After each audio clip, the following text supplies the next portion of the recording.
Got it. Okay, well, welcome everybody. Thanks for being here. And maybe some of you were here last time. This is a four-part series we're doing actually. And the last session was planning your herb garden. And now a little more action is starting your herb garden. And so it doesn't mean you have to have been here last time to benefit, because there's some overlap, but there's a little more action in this presentation than the last one, which was more thinking and planning and preparing your ideas. And this is taking your ideas and actually implementing them. So that's a more action oriented. So like I said, it's starting your herb garden, and the other two sessions, one is going to be tending your herb garden, and I believe the last one is what do you do with all those herbs? I don't remember the title, but how do you prep them? How do you prepare them? And just to let you know, okay, I'm not forwarding who I am, so that you know where I'm coming from, because I definitely have a certain vantage point. I'm actually an herbalist, I'm a wild forager, I'm a farmer, and I'm a community organizer. And I tell you all of that because not only do I talk about culinary herbs, I talk about medicinal herbs, and I also talk about the weedy plants and herbs in the in-between spaces that many people ignore or have kind of a grumbly relationship with. And so hopefully I'll inspire you to enjoy those as much as the ones you actually plant, because I utilize them in my work for food and for medicine. So just to give you an idea about where I'm coming from with all of this. So in putting this presentation together, there is so much that it's a little overwhelming. So I'm going to cover certain topics, and I'm going to cover them in each section. I'm going to cover certain aspects of the topic, and then encourage you to look for resources to further the information, because there's just so much. We could take each topic and do an hour on each topic, but so this is going to be a good overview, and I do want to leave some time for questions. So I'm going to go through this at a good clip, and then I will leave, just jot your questions down. It'd be easier if we address them at the end than if we do it going along.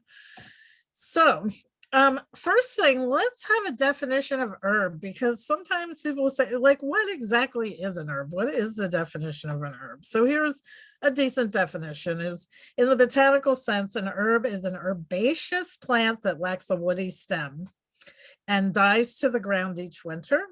Another definition describes herbs as any plant or plant part that has historically been used for culinary, medicinal, or fragrance purposes. So the truth of the matter is, even though it says that it lacks a woody stem, we do kind of overlap into woody plants as well and call them herbs, because if they fit into being used for culinary purposes or medicine or fragrance, they will be called herbs even if they have a woody stem. So there's some overlap there, but I just wanted to give us somewhat of a shared definition as we go into this. And just to mention, I'm going to mention a few plants here and there specific, but the next two programs will get more specific on herbs as far as what to actually do with them and which herbs are which. But this herb is a flower from the plant called evening primrose. And this is one of my favorite herbs for cosmetics, also for eating. It's a very soothing, mucilaginous medicinal herb, as well as an edible herb. So I love this plant in my garden. And if you're not familiar with it, look it up and learn about it. My evening primrose in my garden last year was, I kid you not, 9 feet tall. It was like the princess of the garden. So it's a very beautiful plant, and I would encourage you to get to know it. So one thing, I wanted to mention a few kind of adjunct things, but these are things we can think about and we can start preparing now, because most of us aren't going to be putting plants outside in most regions where you are right now. You're going to need to be doing starts and seed starts indoors, but things you can be doing outside when you have beautiful days. Like yesterday, we had a day that was I don't know what the high was, but I want to say it easily could have been 60 degrees. It was really warm and sunny. I spent the day in the greenhouse and evaporating sap because we have a maple sugaring project here on my property. So I spent the whole day outside. So I was doing projects that are preparing for the garden. And that's kind of what we're doing now, is not so much putting plants outside, but in preparation. So one thing you can do if you want to grow for pollinators is, start planning and start we're going to talk about seed starting and cuttings, but you want to include herbs in your garden that will attract pollinators. Many herbs are very attractive to bees.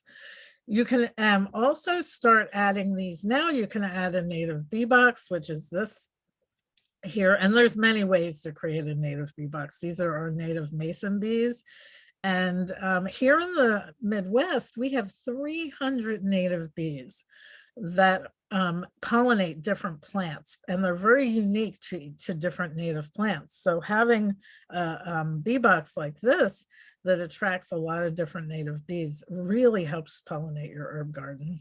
And then you can actually add honeybees if you want to, or you can just plant herbs that will attract honeybees from your area, because somewhere around you there's probably a honeybee, and they have very long distances that they travel. So even if you don't have honeybees, you can be attracting them. But you also could have a bee box. I have two boxes in my yard, and I do like to have the honeybees around. So I have installed both of these.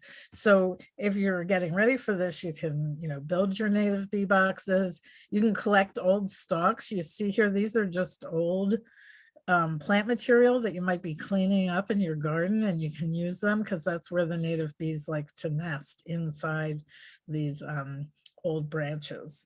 So these are just things you can start doing when it's nice outside and you're working. I always get this question, so I wanted to include it. A lot of times, I don't grow a lot of herbs indoors. I mostly grow them outdoors or in my greenhouse, but I always get the question about this. And you can grow herbs indoors. And these are some herbs that really do well indoors. The one herb I always have an aloe plant indoors. That's one of my top plants because I like that for healing burns. And then I always try to grow rosemary. Sometimes it does okay, sometimes it doesn't. It's really a little iffy. But all of these plants, bay laurel does really well indoors. So you can grow all of these indoors if you want to have herbs, throughout the year. I have a comfrey plant that I have indoors right now that I actually borrowed from one of my students for a plant presentation I'm doing on comfrey. But you can grow comfrey indoors. So these aren't the only ones, but I did want to include them and just give you some ideas. You do need a really sunny window if you're going to grow herbs indoors, or you need lights. So because herbs generally, especially the culinary herbs, really like light. So you're going to want to make sure you have a lot of light. And we're going to talk about light in general in a little bit, because that's an important thing to plan for. But if you're really itching to have those herbs indoors, go ahead and do it. One button isn't working. Okay. And I just thought this was fun because here's what I do a lot this time of year. I go to the garden center and I just need a few more things. Anybody else, raise your hand if this is you. It really made me chuckle. I thought it might make you chuckle too, because it's like, I don't really need these things, but I do.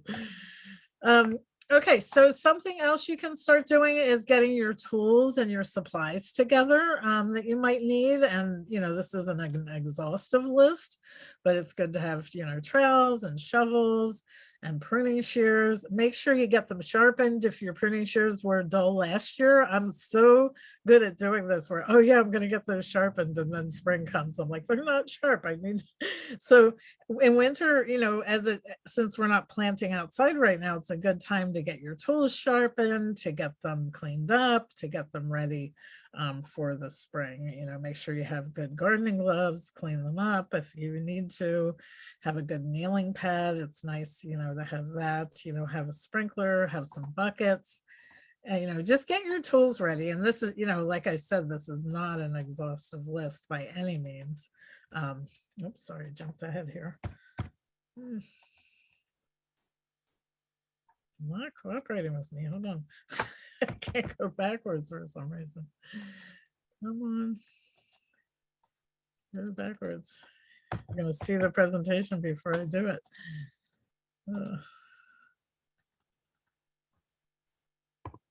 Okay, I'm going to have to stop sharing this for 1 second and go back to it and see if I can start from the beginning.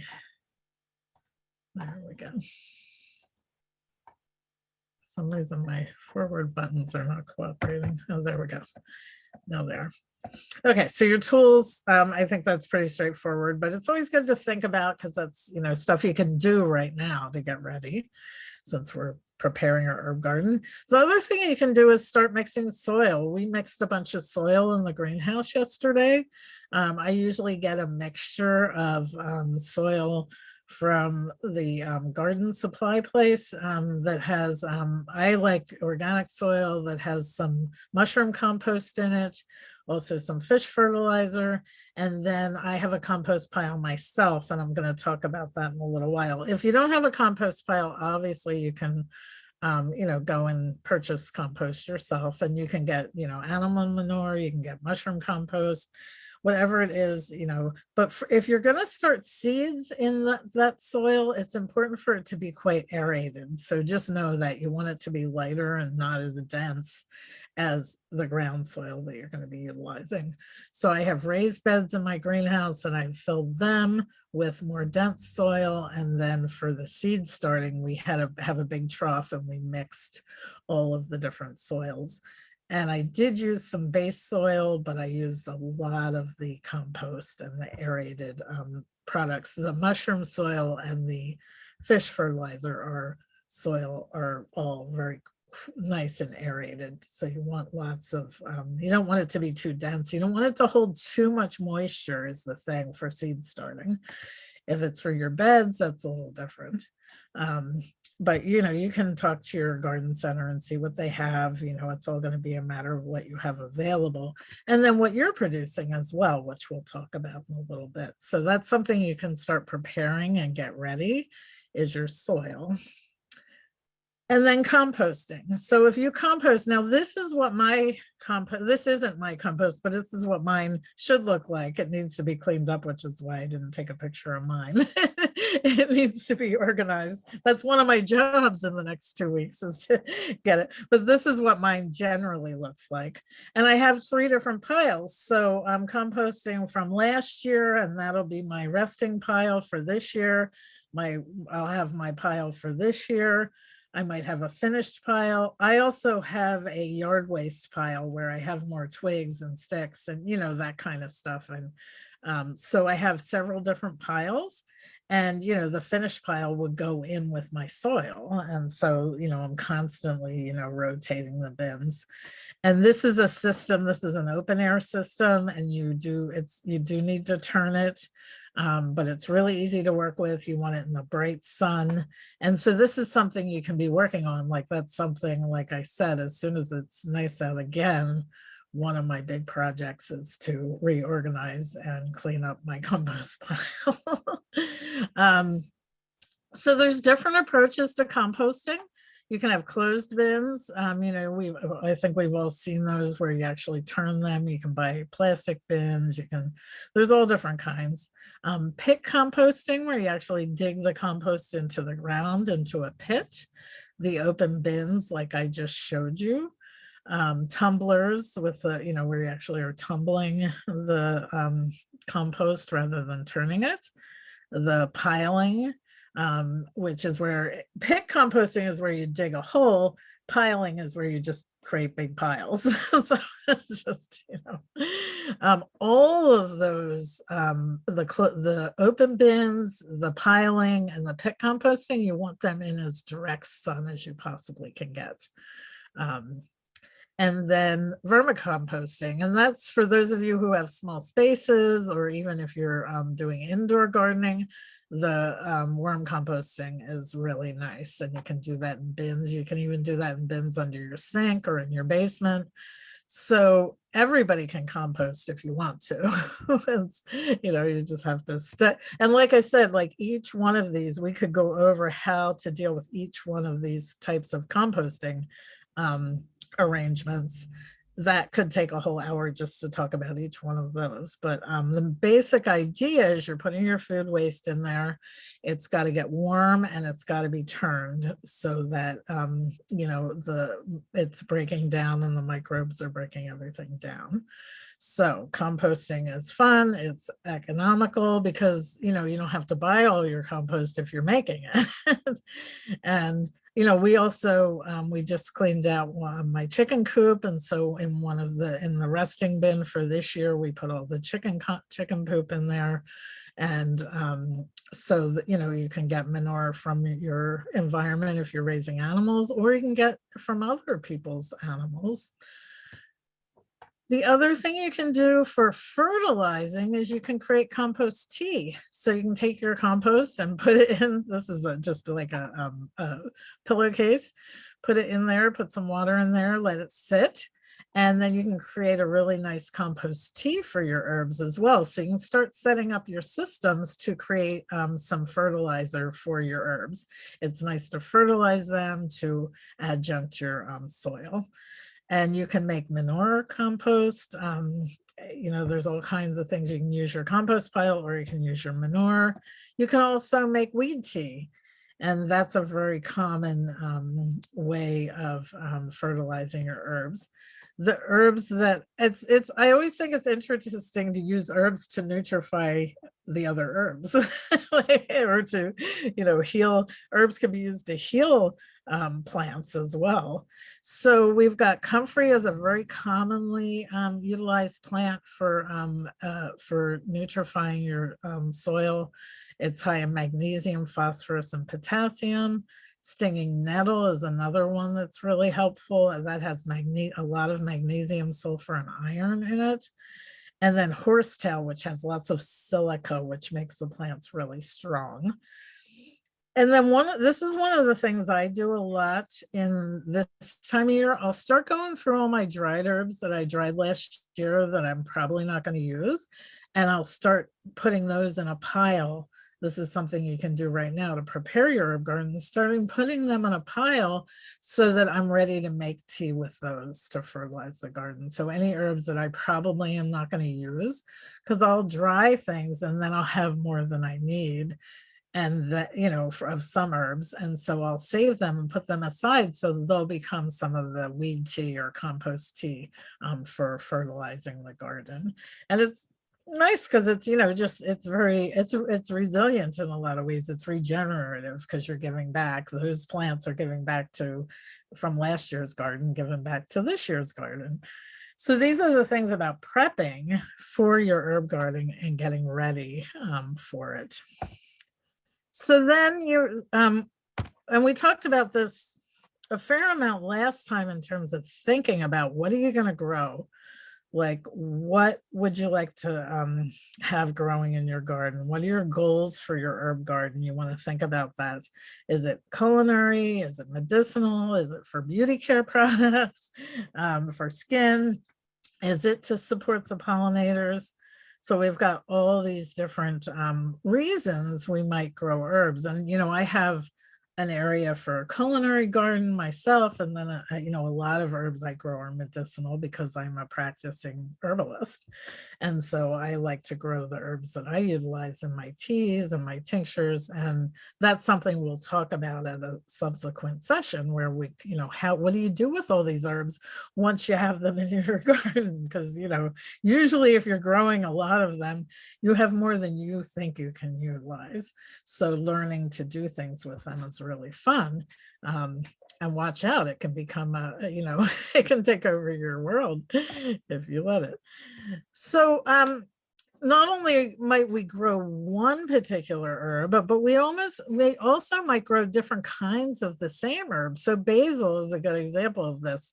We've got these culinary basils, the sweet basil, the dark opal basil.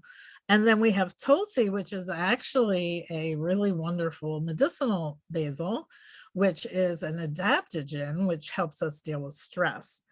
and it grows just, these are all in the mint family, and we know that mints are fairly easy to grow, and they like good aerated soil, they like sun. So not only, we could have a whole garden, if you really like basil, you could have a whole garden just on growing basils, or a whole section of your garden just on growing basils. So I just, so we could do, and again, that's what I said, we could take these apart and talk about each basil and spend a whole hour just on basils. I love basil. I love pesto. I love, tomatoes and basil. I love the Tulsi tea. If you've never had it, it's so relaxing and delicious. So there's just so many possibilities. Another herb that I like to grow in my garden is calendula. This is an edible herb. It's also an herb that utilize for the skin. And it has also a lot of different species. Some are bright orange, some are bright yellow, some are smaller than others, some are larger than others. So when you're planting and thinking about this, you could have a whole, and this is something I have, I think now 5 varieties of calendula seeds that I'm going to grow this year, because I just think it's really fun to see this, all this diversity and the different energetics and the different qualities of each type of calendula. And that's a little obsessive, but I very much love this plant a lot. And then I wanted to point out what we said earlier, that some woody plants do become herbs, and roses are one of them.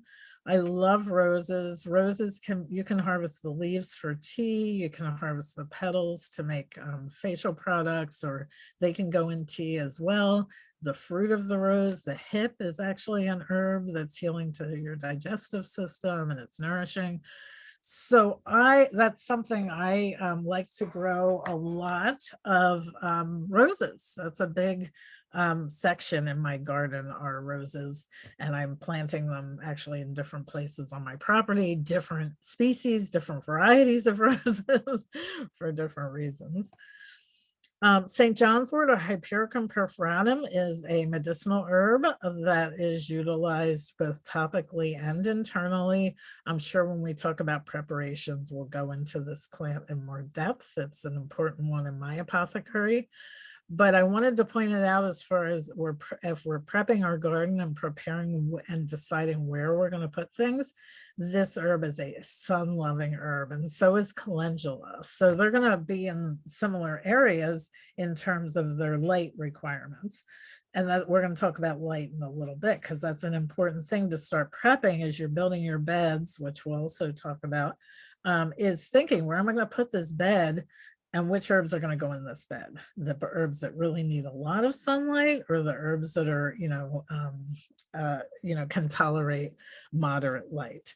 St. John's wort, calendula. I mean, you can almost tell that they love the sun, right? They're so bright. And when I put the slide up, you're probably like, "Come get my sunglasses," because they're so, so bright.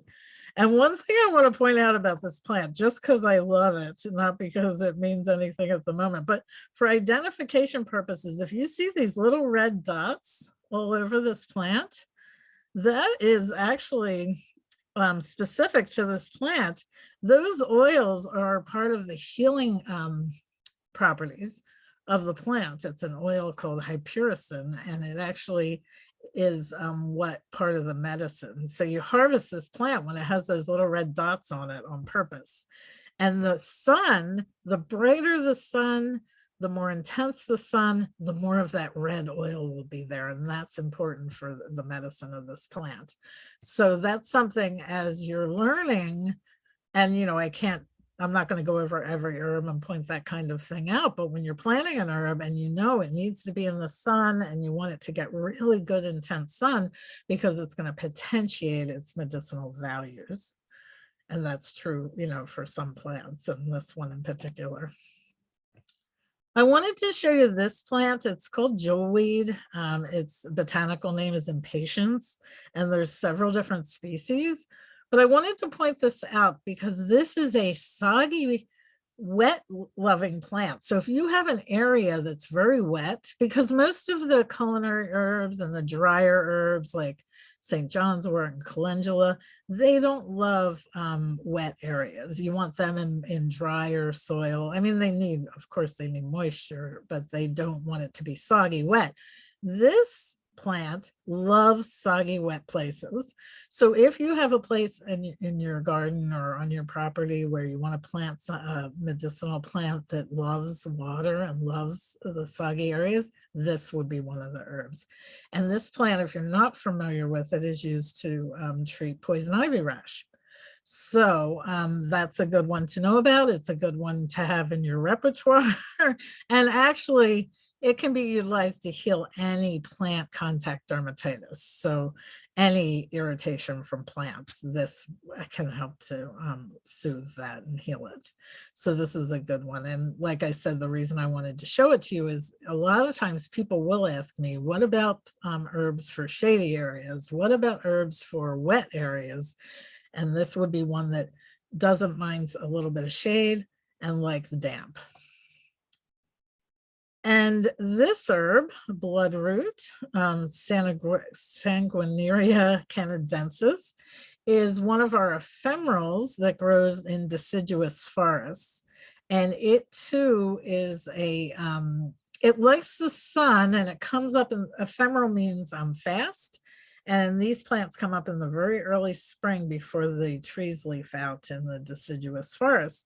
And so you want to plant, if you plant these, you want to plant them on your property where it's shady, where it gets early spring sun, but then that, you know, when the plants leaf out, then they get shaded.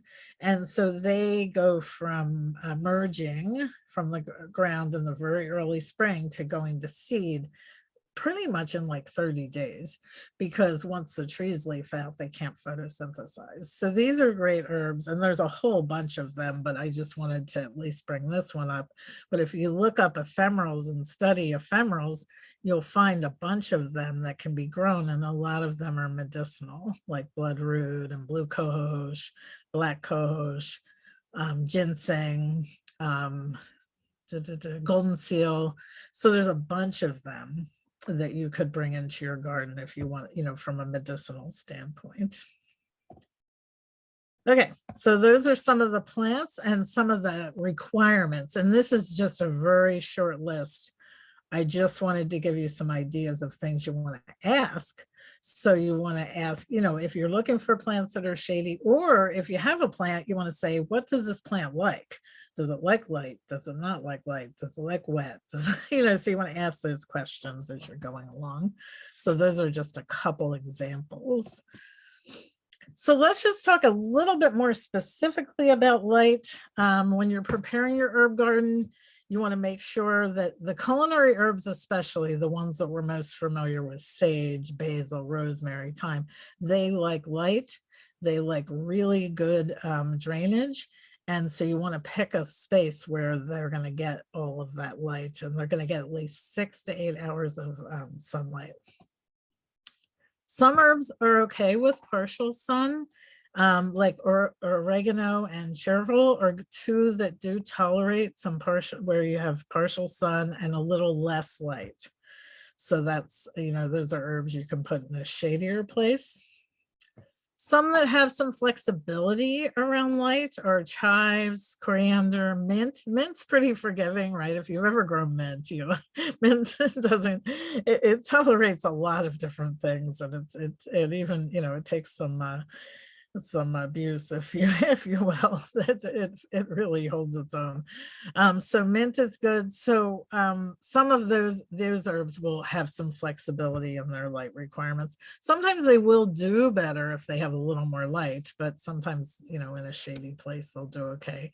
And catnip, for example, I have catnip comes up everywhere in my yard, and it doesn't mind being in shady places. So, you know, if you want to grow catnip for your cat, or just know that catnip is also utilized by Western herbalists as a relaxing nervine for humans, where it hypes up cats. So we can drink it for tea as well as give it to our cats.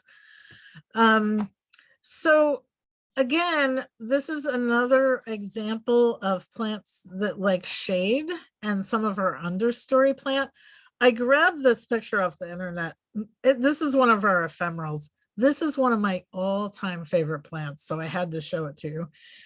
It is wild ginger, and it does grow in the understory. It's an ephemeral, and this flower usually is under the leaf. You usually can't see it very well unless you lift the leaf up. But one interesting thing about this, when we were talking about pollinators earlier, this is pollinated by ants. And the ants actually from the forest floor climb up the petals and they go into the flower and pollinate it. So anyway, I just think that's just a fun fact about this plant.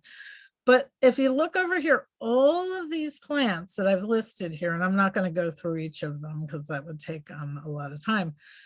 All of these plants do tolerate and will thrive in shady places. Not only will they tolerate it, they'll actually thrive there. So this is good to know, because I get this question all the time, which is why why I'm giving some attention to it, is what about my shady places? What can I grow there? And these are things that will very easily grow in your shady places.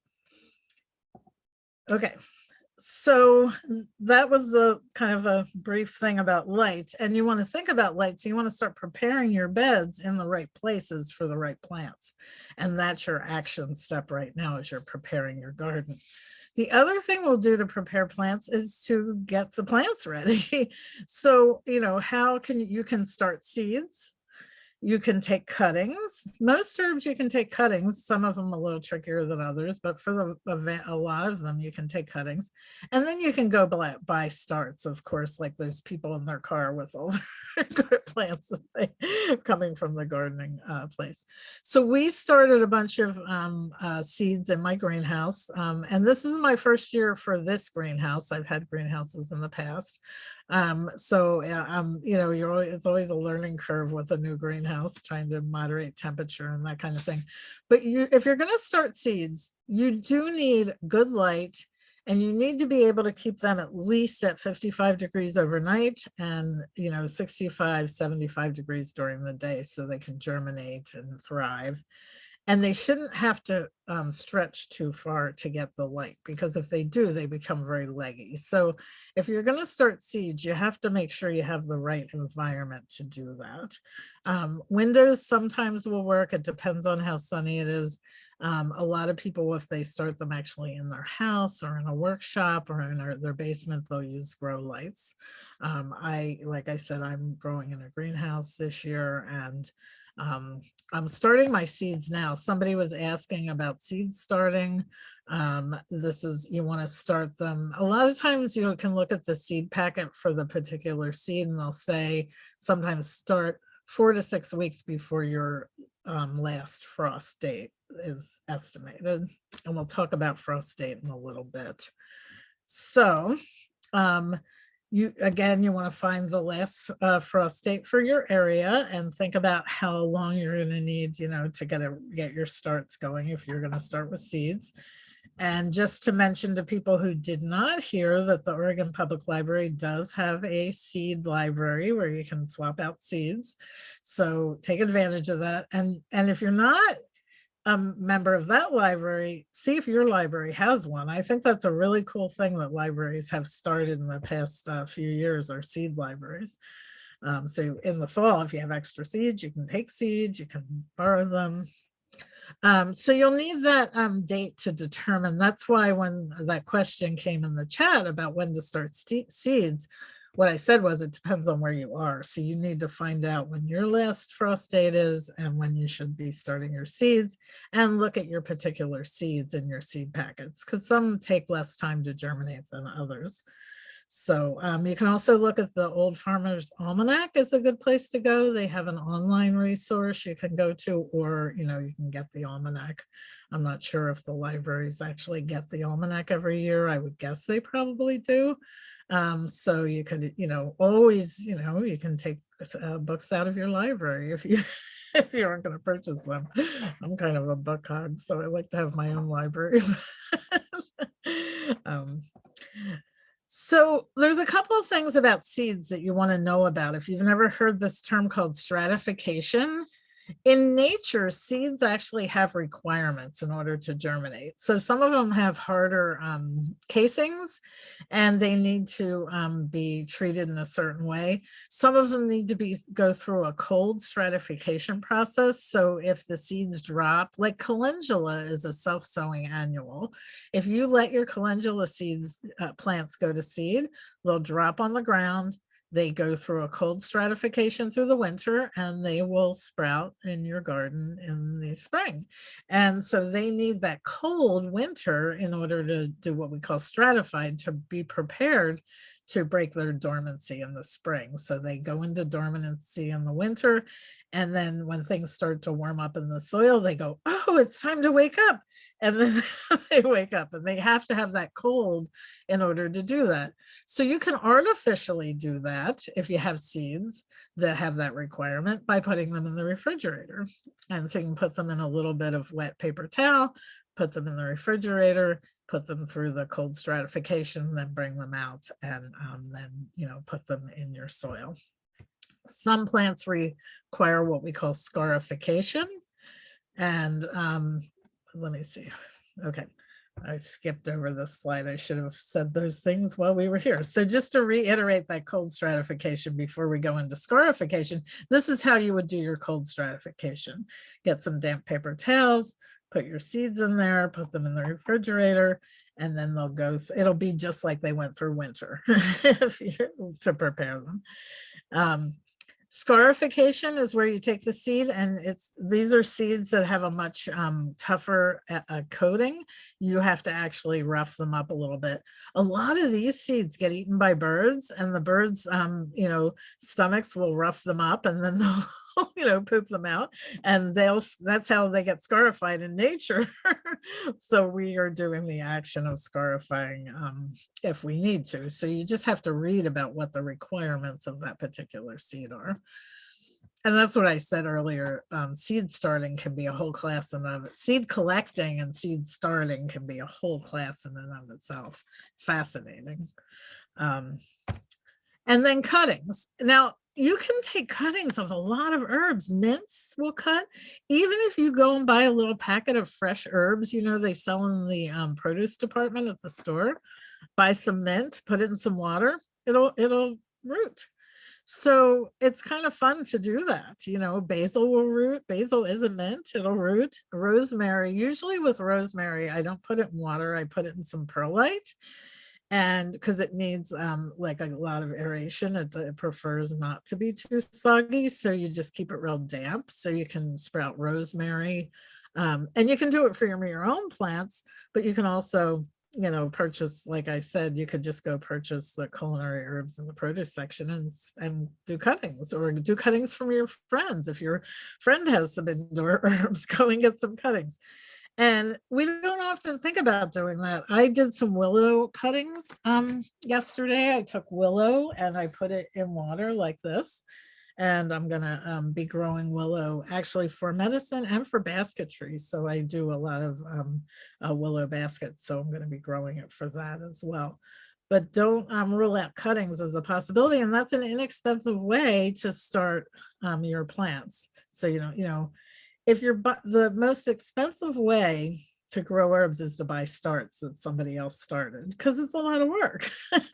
But the least expensive way is to do cuttings, and seed starting is somewhere in between. But seed starting is a little more labor intensive, right? Even than cuttings.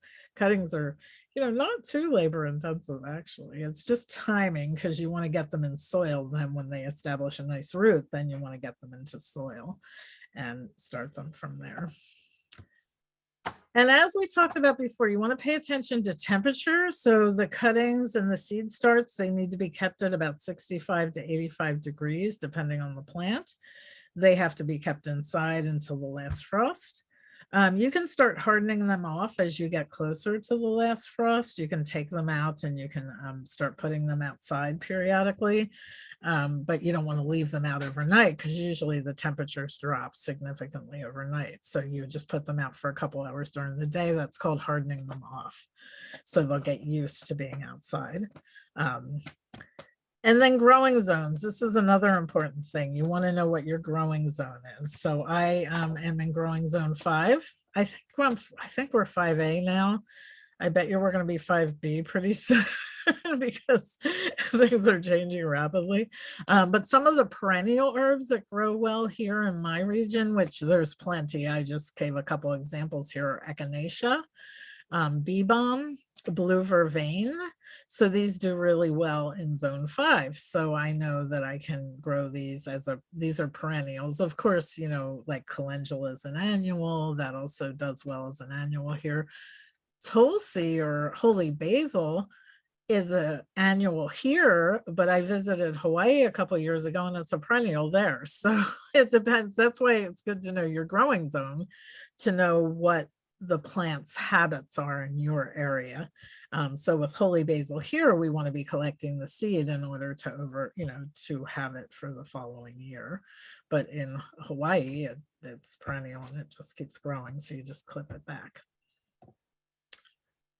So these are all things you can actively be doing to prep. You can prep your beds, get ready. If I do grow in raised beds myself, so I'm always working on the beds.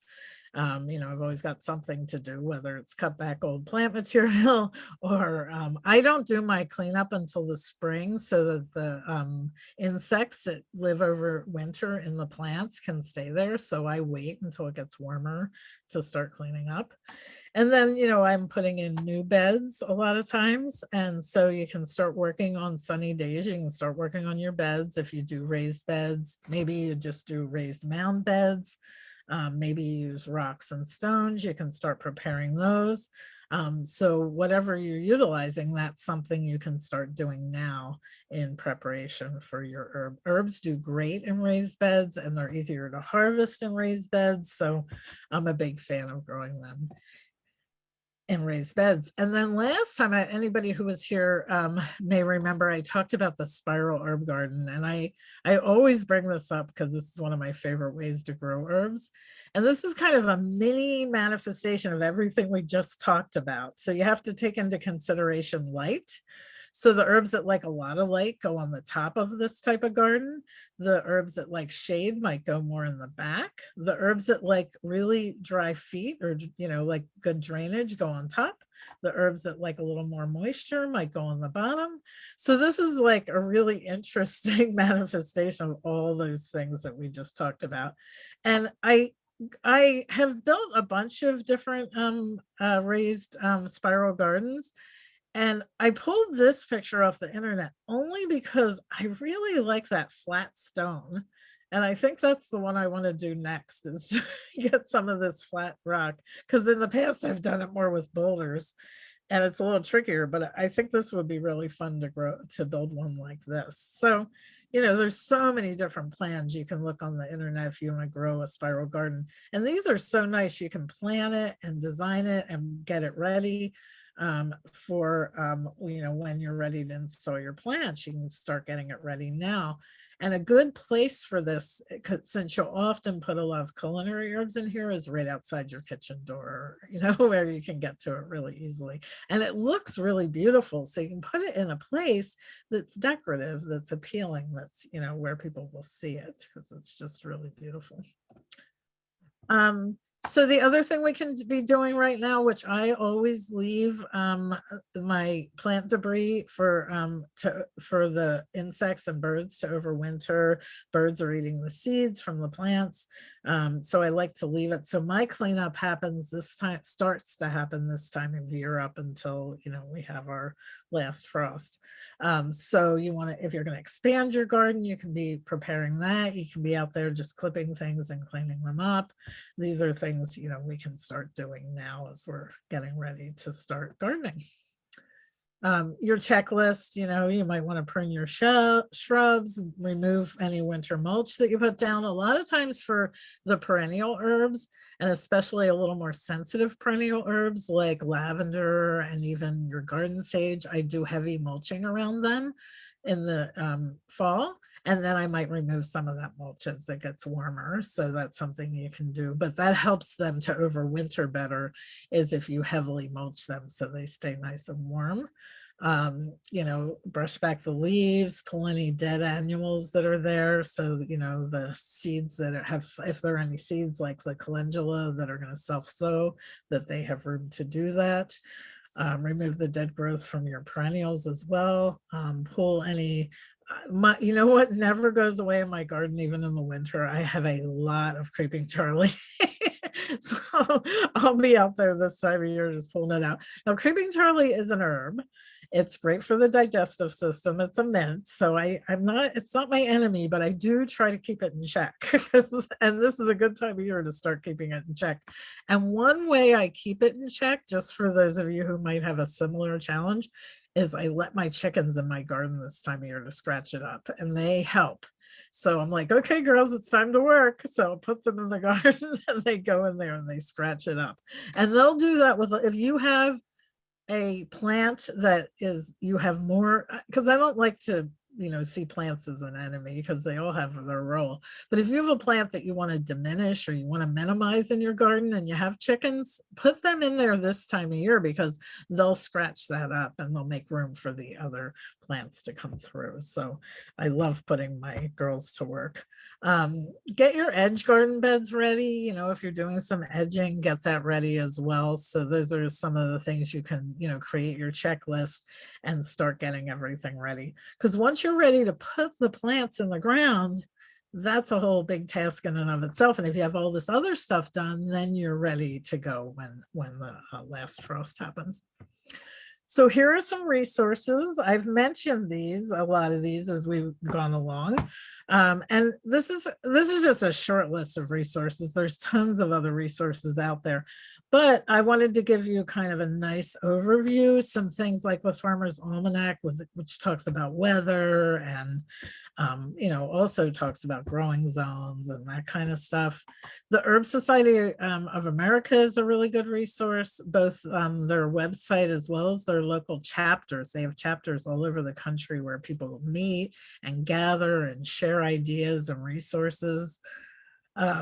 These books on growing and using the healing herbs, I didn't focus. Growing and using herbs successfully does talk a lot about culinary herbs, but I wanted to give you some resources for growing medicinal herbs, because those aren't the resources that you often have right in front of you as easily as the culinary. It's fairly easy to find resources on culinary herbs, but growing medicinal herbs is, there's a lot of information, but it's just a little trickier. And one of the best resources are these last two resources by Rico Check. He's one of the foremost medicinal herb growers in this country. And he also has a business called Strictly Medicinals. He sells seeds and he sells plant starts. So if you're looking for seeds or plant starts that are specifically medicinal, you want to look at his resources. And his catalog is also a really valuable resource in addition to his books. So, and then there's another company, and I'm sorry I didn't put this on here. It would have been helpful if I did, but it's called Richter's Herbs, and they also sell plants and seeds. So if you're not going to start your own plants and your own seeds, that's another thing you can do, is order those from those companies, because they specialize in medicinal herbs. Of course, for your culinary herbs, it's pretty easy to find them at your garden centers, at your local food co-ops.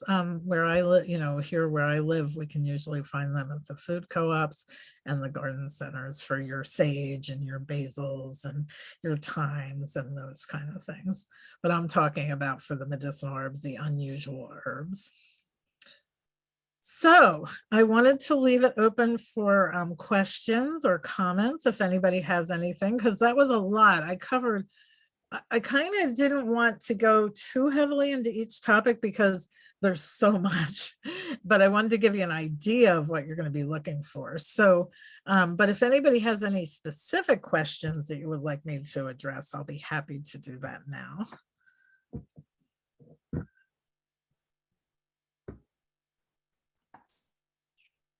Linda, could you talk about reusing soil in your, that you may have had in pots?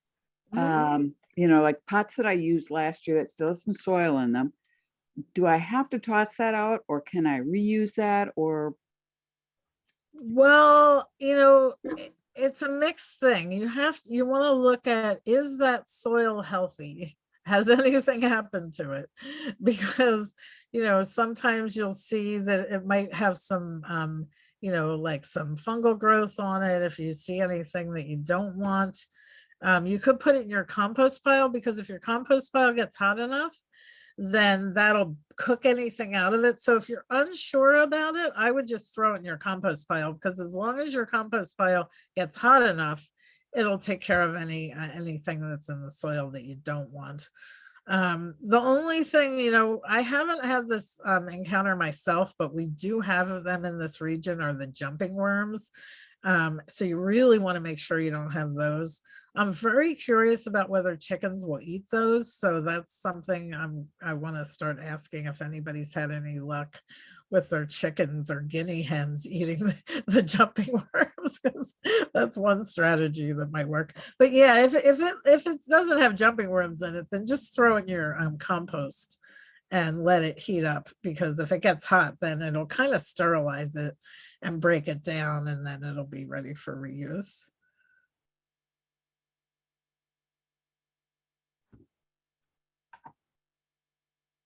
How about anybody else? Any questions, thoughts, comments? Anybody feel inspired to start getting out there and doing things?